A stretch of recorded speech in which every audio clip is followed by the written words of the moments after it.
Kyle McNulty, and you're listening to Secure Ventures, the show that follows cutting-edge founders in the cybersecurity space to understand their plights, glories, and revolutionary products.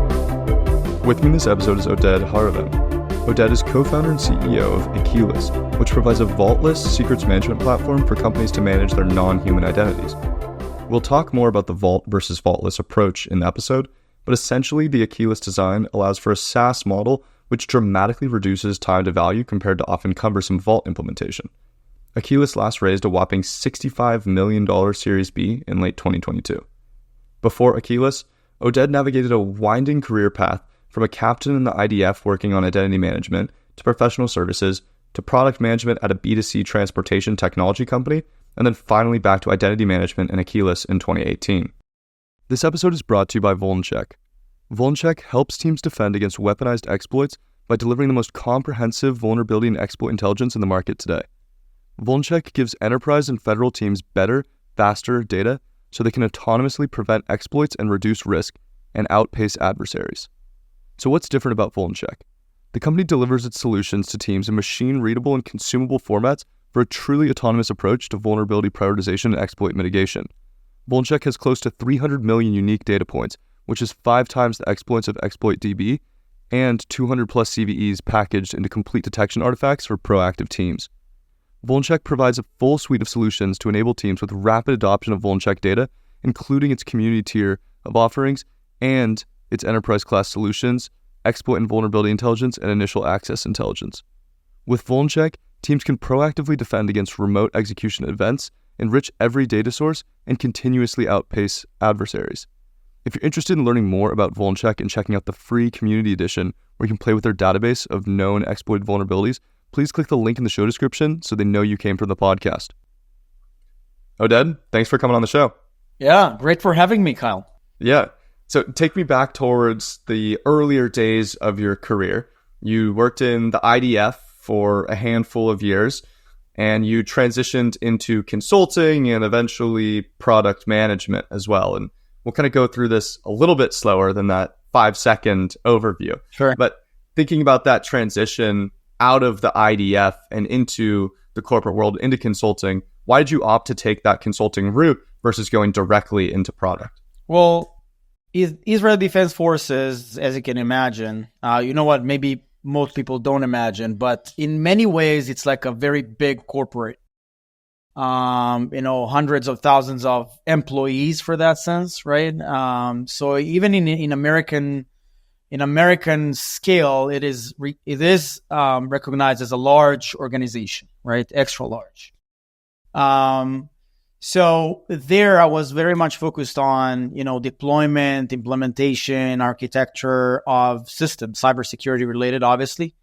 Active Directory and PKI and SIEM, SOC back then, how we used to call it, and a lot around identity management. So going out of it, actually, before I went to CA Technologies, I started my own business that is not related to high tech. I had to do things that are others than software for some time. So I've done some things with my wife, and then started my own consultancy with identity management because it was natural, because, you need the money and obviously have the right background. So I was working for telecom companies. And then CA Technologies, it was very natural.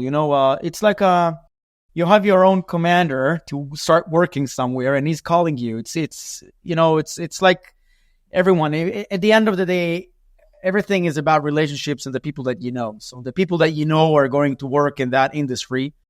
And specifically in the realm of identity management, I've been working with CA Technologies as a soldier, actually. So I've been known the company, I've been known the people, I've known some of their processes already. So it was quite of natural to go there and to focus first on professional services. At the beginning as an architect, and later on as the PMO for the professional services section in Israel. So yeah, you've been talking about why starting with professional services and not product. So this is why I ended where I ended. But product was not necessarily the first thing for me to catch. Although within the IDF, I was focusing on product management, defining the systems, But it was kind of a product/project because we were building new software there. Actually, the first identity management system that we eventually implemented was an internal development that I was part of the software team that was developing it, and also productizing it, right? Speaking with our stakeholders, who can we interact with, who can we communicate with, who are the ones that are interested with creating new accounts, new users, etc. So it was all around product, but when it's outside first in the industry, let's first go and architect, existing products before I'm about to do my other stuff, which eventually I've done, not in the enterprise software business, by the way. And you had this experience already working in the identity space in your time as a soldier. So I imagine you already have some theories, some ideas around how the identity management space could be improved. A lot of people have this kind of early desire to be an entrepreneur, and they're waiting for the right kind of time and idea to hit them.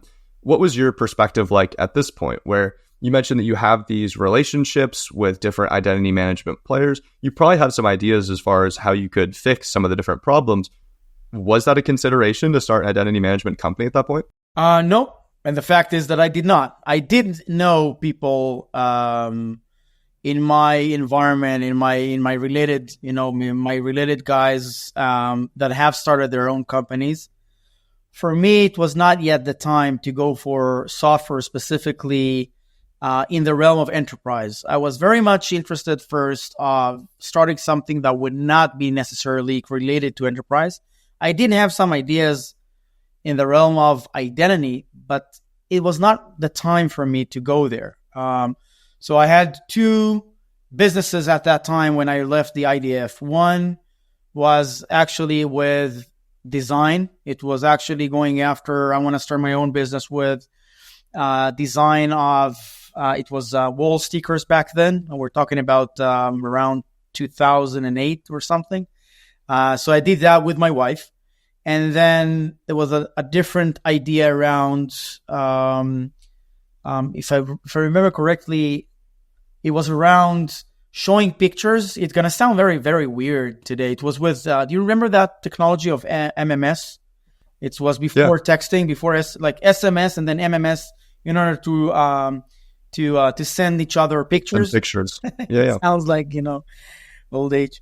So right when that technology have risen in a way, it never really risen, but before iPhone was out, I had some idea of showing pictures on a party that someone's is sending, like everyone on a party is sharing their pictures that they're taking, and it's being on the wall. So I coded it by myself. I've had some IMAP proxy for the ones who hear that and might recognize, but I downloaded some open source software and then coded some other things that I've added there in order to have a server and a client that is running. It was pretty good, actually. I sold it for several parties back then. But again, it was not the time for me, speaking about the entrepreneurial thing. I was very techie on that time, didn't really understand back then the business side. And that was one of the reasons why I wanted eventually to go to project management before I go to product. So I think back then, if you're clicking a very interesting button here, because I've had ideas many times, like in many occasions, I've had plenty of ideas. But back then, I really understood that a true venture is not about just the idea. You can have plenty of good ideas. It doesn't really worth a lot, to be honest with you, and to talk about it that boldly. Idea is just the beginning. There needs to be a lot of other things that need to, to take into consideration the previous experience, your knowledge within the market, your ability to execute, the people that the partners that you choose, etc. So everything was waiting on that end. Okay, so you have this this myriad of ideas. You have this experience in consulting. But the timing still isn't quite right. Yes. And you go over to move it. You mentioned that you wanted some of that project management experience first, And I'm sure that translates to some of the kind of management elements that you take on as CEO today in terms of just being able to manage timelines, manage individuals within projects. Yeah. But then now you're going over to this product-focused experience. What does that transition look like? So first of all, with regards to executive or management experience, this comes way back inside the IDF and even before. Yeah. These are Defense Forces, the officers course. I'm a retired captain. There are a lot of principles within the way that officers are being educated, as well as from my previous commanders, that I absorbed during my time in the IDF. There are some very interesting principles of leadership, etc., that I still take until today, and some of time management as well. But going back to your question with regards to product management, so I've done. It was being a software. It was consultant, professional services consultant, and later on as a project manager. What made me go to product, and specifically then the product, the actual product experience was actually in the B2C business in Move It. So going back, that was around 2013 or so. During my time with CA, I felt like I'm burned out of enterprise software. I've done that from when I was 18. It was more than 12, 13 years in which I was in that business, specifically with identity and access management, but not just that. And obviously, professional services can be very, it can be very intense. Day after day, you're switching some customers while you're trying to dig the same problems. And later on, as a project manager, obviously, it can take its own time and its own magic with pre-sale stuff, etc., and knowing the business, etc., etc. So back that time, the applications, iPhones, all around, the consumer business, the digital world of consumer business and mobile kind of attracted me. And I wanted to do something with it. This is where my third business came, in which I felt like I want to do some app. And I had an idea for social network. So I picked a different partner. We started working together when I was basically quitting CA. And I was like, I'm going to do something with it. I've had a great idea. I've had my own experience with creating applications and designing, because I had some experience with design first, not necessarily with digital design. As you can see, you're collecting things from wherever you are, and you're following your own desire and, your own passion. So I actually designed an application. I started that. We started together the business together with my partner back then, with few developers. Few months after, I felt like he's not serious enough, and he was not into really committing into going after venture capital, raising money to do stuff with it. And that was exactly the time where I had an opportunity with Move It. I was returning back from vacation from Japan and India, and I really wanted to do consumer. So I got an interview as as a beginner with product management. I had to start from very, very beginning and to drop most of the things that professionally I knew, technically wise, right? Security and things like that. And basically to start from the basics of product management for consumer business, funnels, what does it mean, etc.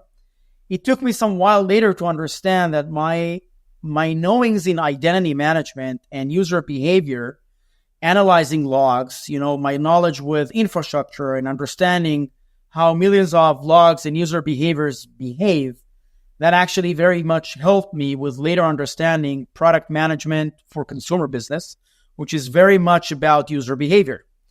So, and that was quite interesting, because at the beginning, I did not really understand what my boss there actually understood about me.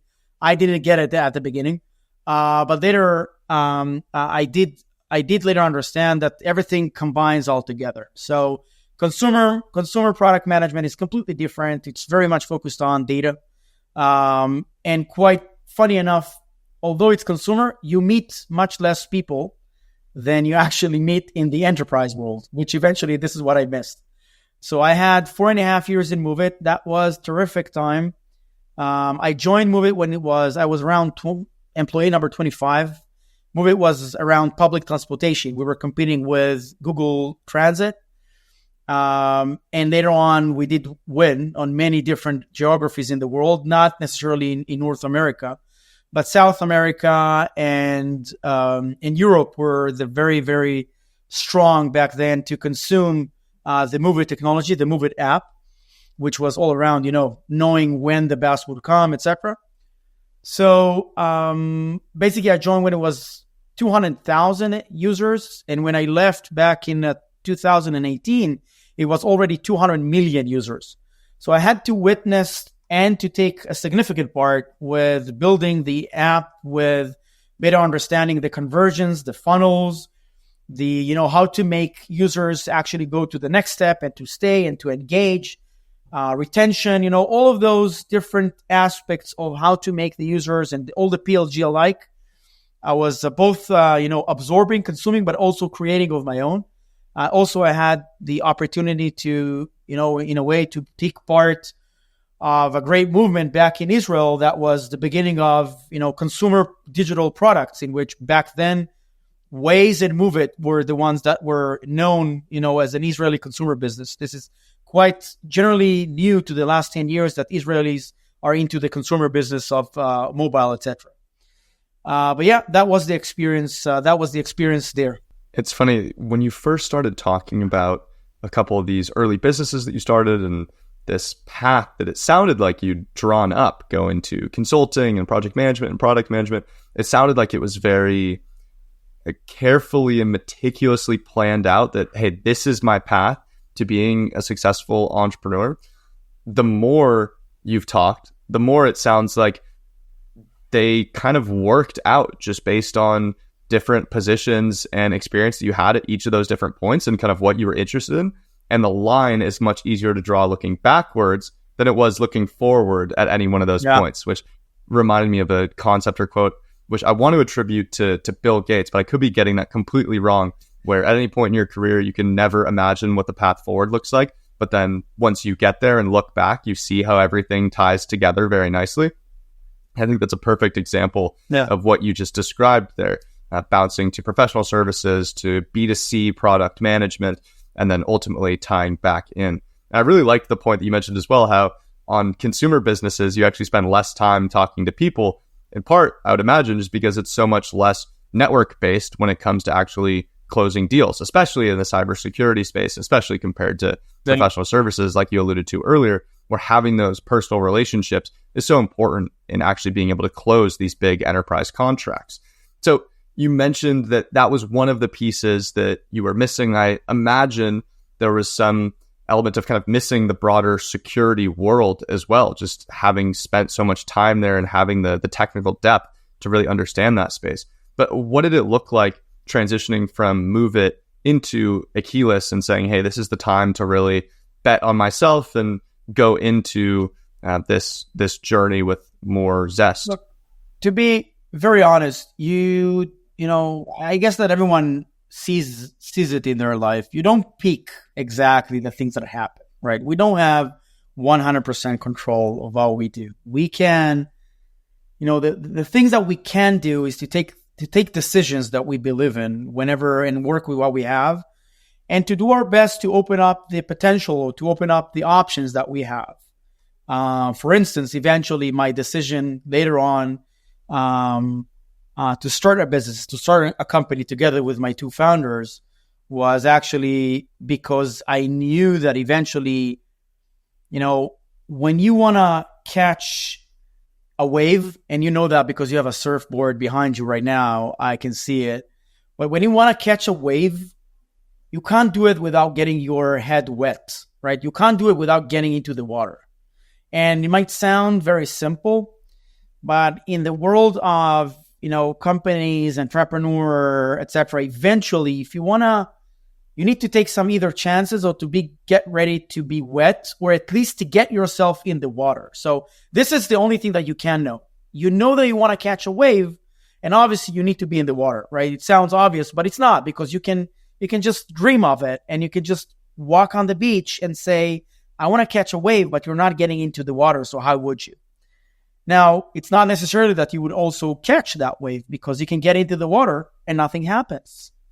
So nothing is guaranteed. And, we talked about drawing the line, backwards. Yeah, of course, backwards I can draw the line and it sounds good. But, thinking of all of that before, never.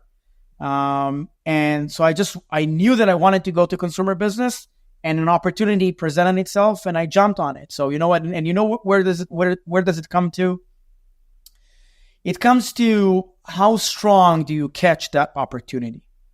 And, the great example is for interview, there are exercises for interviews, right? That you're like a drill or something that you're being provided and you need to prepare either live or to prepare something at home, like in home exercise, and then to provide it back, right? So you can do that very non-thoroughly and very, very basically, and just to put some effort into that. Or you can put yourself right into that and to work on that regardless of, what would happen with it, because you believe that this is what you need to do, or you actually enjoy it and you have the greatest passion. And when I looked at my assignment back, right before I quit Move It after 4.5 years, I looked at my assignment that I've done back, and I was like, oh my God, I was such a nerd. Like, you wanted that so much.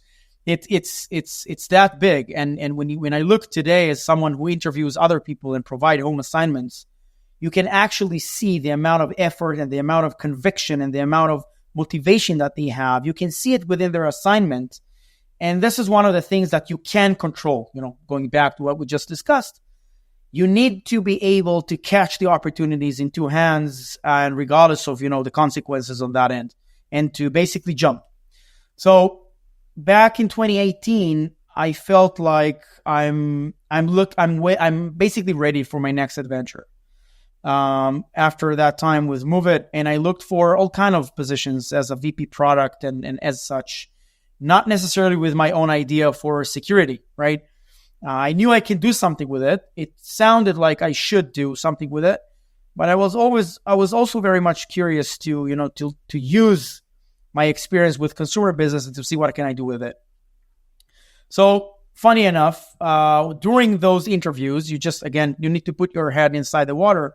A very interesting wave came where my today's partner basically called me. He used to be actually the country manager for CA Technologies when we worked together, but he heard that I'm looking for a job.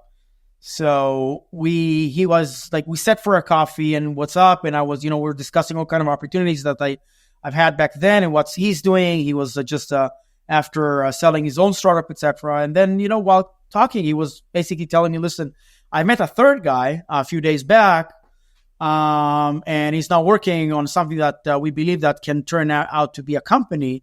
And it has something with encryption keys, with fragments, with a key that never exists. And actually, I'm interested with, how about you coming and be the CEO of that company, and let's start it together, the three of us. And, at the beginning, you're like, it sounds good. Let me just look at it first.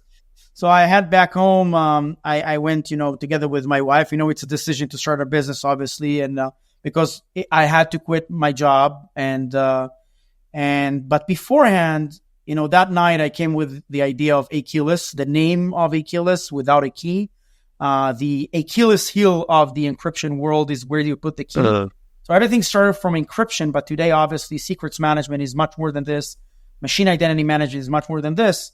Eventually, the patented technology that my co-founder and CTO brought was about running encryption using fragments of encryption keys that are never combined. That allowed us to have so many different use cases on top of one platform. We'll talk about it later on. But basically, taking it to an end, you don't choose. That basically opportunities come. So we started working together. I found it very intriguing, the world of cloud as a service, right? Which sounds like this is going that way of cloud. I kind of missed the cloud, and I missed something new in my life, which is cryptography that I did not know back then. And I did not know also back then that I'm going to find myself again within the identity world, because we thought at the beginning as an encryption keys management as a service. Only later, within productization and understanding better where should we go, we understood that actually secrets management and competing with HashiCorp, this is exactly where we should go. You'd been away from the cybersecurity world for 4 or so years at this point in 2018 when you started Akeyless. Yeah. You mentioned the rise of the cloud over that period of time, and that's ultimately a pretty massive paradigm shift in terms of how identity was managed and all these new workloads that are then popping up and just popping up kind of on demand, which is part of what spurred this whole secrets management challenge to begin with. But what was it like for you to kind of refamiliarize yourself with some of these new architectural concepts, which I imagine would be fairly difficult as a CEO of an identity management business to have that kind of honesty and humility of, oh, I am still kind of brushing up on how these paradigms have shifted? So that was fascinating, actually. At the beginning, when bootstrapping a startup back in 2018 and 2019, we were first funded in July 2019. I had a lot of time to hang out together with our CTO and speaking about what's going on, like where should we take this technology and what's happening, and secrets management came. But it was fascinating for me to catch what I left back then in 2014 in CA Technologies, talking about infrastructure and software to manage infrastructure. Everything was on-prem. Back in the days, even in the IDF, I was, in my hands with, data centers and network devices and understanding, and where's the HSM and how things are connected in the layer 2 and layer 3. Back then, we saw the problem of anonymous connectivity between machines, between every type of network device. Mostly between, everything is anonymous between the different servers. Maybe back then it was, the difference was when you wish an application server to communicate with a database, then it requires database credentials. But that was mostly it. When you wish to go to, it was mostly around privileged access management back then that talked about passwords, right? How do you authenticate to a server in order to actually deploy something or to implement something or whatever task that you need to have? But mostly around servers. I stopped back then in on-prem infrastructure with firewalls, etc., right? And anonymous connections. And then I woke up again around 4 years after, where Kubernetes is all around, where AWS is all around, where IAM concepts is suddenly for servers as well, and secrets, sprawl of secrets, the phenomena of API keys everywhere because containerization is bursting, and microfunctions is coming, and everything was suddenly a change in the way that it used to be back in the on-prem. So for me, it was fascinating. For me, I had to catch up really fast around infrastructure. I'm, back then again in the IDF, infrastructure was everything that I knew. So I had to see that transition. And beforehand, all I knew is that, smaller companies or bigger companies use Exchange, Microsoft, back in 2013. And bigger companies and smaller companies, the startups are using Gmail and G Suite. Okay. This is what right? But when you go and you need to catch up with what's happening with the cloud, suddenly I had to, open up to that world and what happened. And what happened is the rise of the machine. Cloud transformation, zero trust, containerization, microfunctions, microservices, all of that, the break of the monolith, the way that the application is being built. For me back then, take me 10 years back, C#, C, C++, assembler. I knew the monolith very well, but then suddenly I had to open up to a newer world where architecturally, I obviously, it's not that complicated to understand. And when you have the back knowledge, to understand the components, then the secrets boom is something that obviously struck me. So understanding that every component now requires credentials, certificates, keys, encryption keys, signing keys, SSH keys, whatever, you name it. Database credentials, again, that examples from the past suddenly became just one out of so many that need to communicate with each other. And then the question of how is it being managed? And this is how we noticed that market. I think you make a really interesting point there, that by being familiar with what the prior state of the world looked like and what the previous best practices looked like back in the monolith architecture, you understood the different challenges that existed with that architecture. So even though you missed the transition over to microservices, you understood the root challenges that a microservices architecture was trying to solve. And so then there's a lot of very logical kind of changes that you understand in terms of why the new architecture is constructed in a certain way. And maybe you have to understand some of the like technical nuance of how these are actually built. But the concepts make a ton of sense because they're solving challenges that you are very familiar with. So let's go a little bit deeper into this secrets management concept that the team decides to tackle. Today, Akeyless is very focused on vaultless secrets management. Did you start as vaultless, or did you start with the more traditional kind of vault-based approach that folks like HashiCorp are using, and then a little bit later, CyberArk, Conjur, as well as two of the big players? Yeah. So technically, we were vaultless from the very first beginning. The whole concept of starting Akeyless as a secrets management solution back then and today are evolving to machine identity management platform, and we'll talk about that later on. But the whole concept was taking the distributed fragments cryptography technology that allowed us to perform cryptographic operations using fragments of encryption keys on different regions and cloud providers, and eventually to perform encryption with those fragments without ever combining them. One of the fragments is potentially within the customer hand, right? So when a certain object is being encrypted, a secret is being encrypted, or certificate is being signed, right? And that happens on the customer side using a software facility that Akeyless is providing. With that concept, having the DFC is what allowed us to provide what we call zero knowledge, right? Akeyless provides the ability to protect, but does not take from you your own ownership, your sole ownership on your data, on your secrets on that end, right?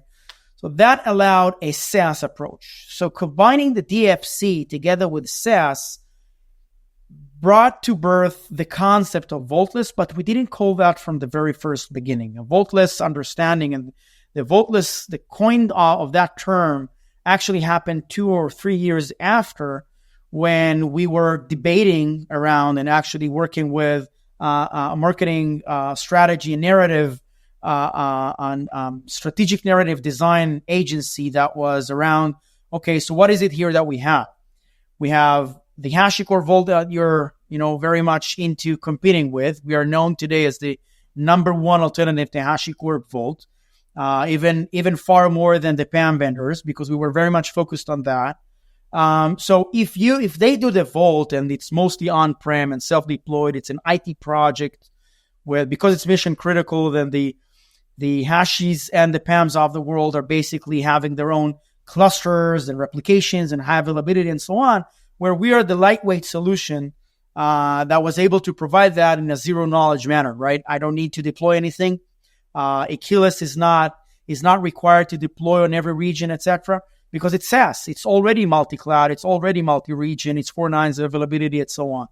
So that concept of leveraging the technology, putting it within the platform, that what made the Vaultless come to life. So where are the secrets actually stored in a vaultless approach? This sounds like a super basic, fundamental question, but part of the issues with secrets management to begin with was you would have developers that accidentally would expose some of these keys in a code repository or store it insecurely on a local device. What does that look like under the Akeyless Vaultless approach? Sure.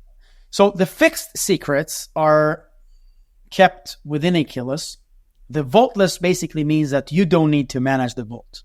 Okay? Well, the fixed secrets are kept within the Akeyless SaaS.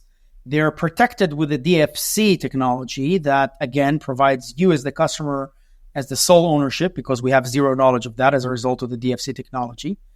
And all other aspects of the private key that is signing on the certificate that you issue from Akeyless, again, the private key itself is distributed, is basically never combined. The keys that are used in order to encrypt the secrets are distributed and fragmented and never combined. And everything this is how it is being used. The dynamic credentials are being created within the customer environment. The rotation happens on the customer environment. And again, the bottom line is that as a customer, you don't need to think of replicating your secrets and having a high availability mechanisms and clusters, because Akeyless is just there for you. So we keep the secrets we don't have the access to. We keep the encryption keys. We cannot decrypt and encrypt using those secrets, those encryption keys, because we don't have all the fragments. And this is basically how it works. Is there any difference in the workflow for the user? So for like a developer that's writing an application using Akeyless versus HashiCorp, either way, you're basically connecting to a secrets management platform that's going ahead and distributing that for your application. Yeah. And the core difference, if I'm understanding correctly, is that how the secrets are managed on the back end leads to a much more secure approach with Akeyless. It's first of all an ease of implementation and ease of use. Those are the first values that we provide, which is much faster time to value. When you want to start your own secrets management project, it's a much faster time to value, especially if you consider that as a production environment. One of our Fortune 5 customer, we have two of them. One of our Fortune 5 customers is running 11 billion transactions a month. And they've never deployed a cluster of Akeyless because it does not exist. That concept never exists because it's on our cloud or multi-region. Just as an example, okay, we do provide a caching mechanism with a Docker status Docker container, very easy to consume. But at the end of the day, when it comes to the DevOps person, the work is pretty much similar with a secrets management solution. We provide, just as Hashi and in others, we provide a sidecar container for Kubernetes. We provide plugins for Jenkins and Ansible and Terraform and all the rest. And we have dozens and hundreds of those plugins. Some of them have been created by the community that we have leveraged. But basically, at the end of the day, the DevOps person works quite similarly, despite the other functionalities that we provide, right? Under one roof today, with time, we've added under the same platform. We've learned with time that customers wish to extend the capability for secrets management even further. With that, I'll make a pause because that is definitely related to what I told you about years back within the on-prem. The on-prem world have had a lot of siloed solutions that we know until today. Key management system, certificate lifecycle management system, privileged access management system, PKI, SSH, all of those, even password management, HSM, hardware secured modules, right? All of those together, those are siloed solutions that have been created by the industry for a long time. Some of them are very cryptography and encryption related. Some of them are identity related, okay? Now, when you think of it, back then in the siloed approach of on-prem, you were deploying a system and that system have served that particular use cases. Today, moving on to secrets management and it's the microcosmos of, when you think of what is a DevOps person, right? It's a one individual that is able to create a whole data center on his own hands, right? The same goes with the security products. Today, you can have one service to handle all of those use cases that I've just mentioned, because at the heart of all of those use cases and products that I've just mentioned is a one single object that repeats itself, which is a secret. When you accept that concept that a secret, hence encryption key, API key, SSH certificate, whatever, all of those altogether eventually need to be created, rotated, right? Deleted. They need to be versioned, right? There's a whole life cycle here, right? Created, versioned, rotated, deleted if you want, and rest with specifically for encryption keys. Do you have even others? But eventually, it's a life cycle. And it's the same generic object that you need to manage. So when you run the same RBAC on top of it, and you provide different types of authentication methods to authenticate to, suddenly all of those use cases are actually part of a one platform, and hence the convergence in the realm of machine identity management.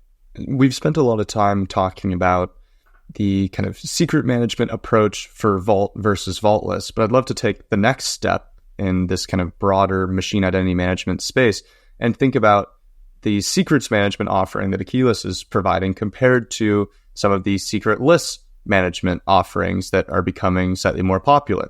So if you think like Spiffy and Spire, now it's a very cumbersome architecture to go ahead and set up. But the concept being, okay, through this model, you can now actually get rid of these secrets that have this life cycle that can be very cumbersome to maintain. Mm-hmm. How do you think about that kind of paradigm shift at Akeyless, and where does Akeyless kind of fit into this new potential model that gets rid of secrets to begin with? Yeah. So the short answer is definitely yes. We have it inside. All right. And I'll tell you the longer answer, but even before, that sentence of, it was one of the most, the famous Netflix series of, we pray to the old gods and the new. Remember that? It was, what was the series? I think, was that Game of Thrones? Game of Thrones, exactly. Right. We pray for the old gods and the new. In that sense, Akeyless from day one was about helping customers to transition and to first acknowledge the present time for them. Okay. We all speak about cloud and we speak about those great technologies. And you mentioned Spiffy, Spire, and you mentioned, we mentioned Kubernetes, etc. The actual world, the real world, the 90% of the globe is not yet there as much as we want to. It's not that yet. Okay. We are very much under, the media and communications, and all of us are very much focused on the startup industry, on the early adopters. Okay. Now, why am I mentioning that? Our goal from day one, and because we understood that eventually the market is not just about saying, yeah, we know about the new stuff and the future.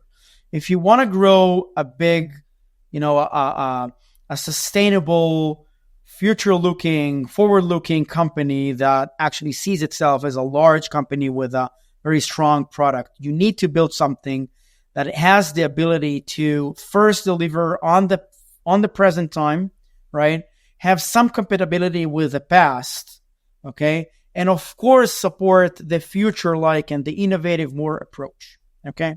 Now, where does it go and how does it come into actual things, right?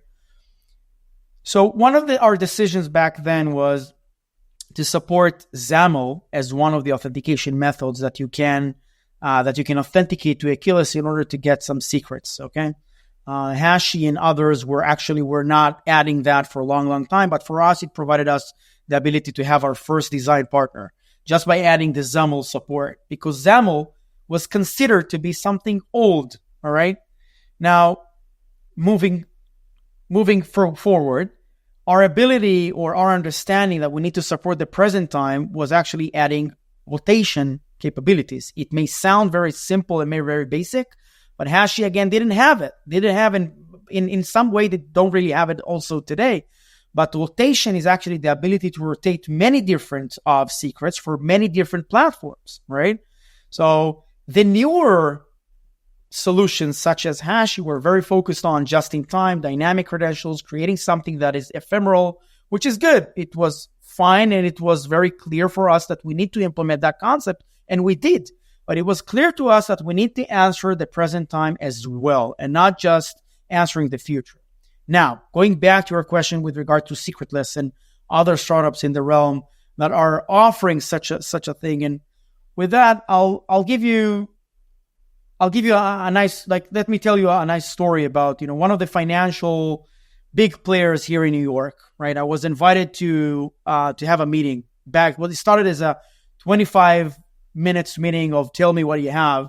And it turned out to be 3.5 hours of workshop together with that individual. He's a CTO of one of the banks here in New York. The beginning of the conversation was, look, if you cannot deliver on the future of Secretless, the conversation would end right now.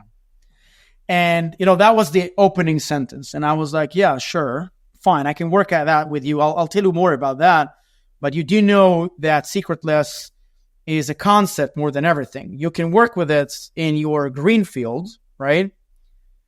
But your entire 95% of your network and identities, and you have millions of those identities within your network. In most cases, they don't even support the secretless motion, okay? For having them to speak Spiffy and Spire, it's a great concept, but it will take years. until it will happen. I've been told since I was 18 years old that the mainframe is going down.